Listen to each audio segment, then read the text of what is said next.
अफगानिस्तान में पायदार अमन हमारा मुश्तरका हदफ है। तमाम ममालिक को चैलेंजेस से निपटने के लिए मिलकर काम करना होगा। वज़ीर आज़म मोहम्मद शहबाज शरीफ की आस्ताना में शंघाई ताउन तंजीम के सरबराही इजलास में शिरकत और खिताब। कहा, दुनिया को आज मौसमियाती तब्दीलियों के चैलेंज का सामना है।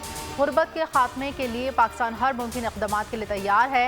वज़ीर आज़म अहम इलाक़ाई और आलमी मसाइल पर पाकिस्तान का नुक़्ता नज़र पेश कर दिया। वज़ीर आज़म SEO+ समिट में भी शरीक हुए। खिताब में कहा कि इलाक़ाई ताउन तंजीम के खुशहाली का बायस बनेगा। वज़ीर आज़म शहबाज शरीफ वतन के लिए रवाना हो गए।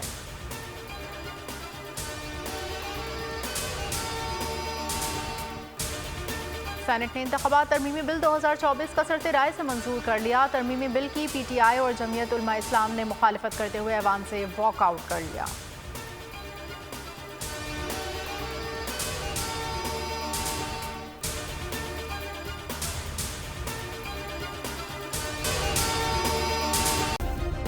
सब्सक्राइब करें और बेल दबाएं ताकि कोई खबर रह न जाए।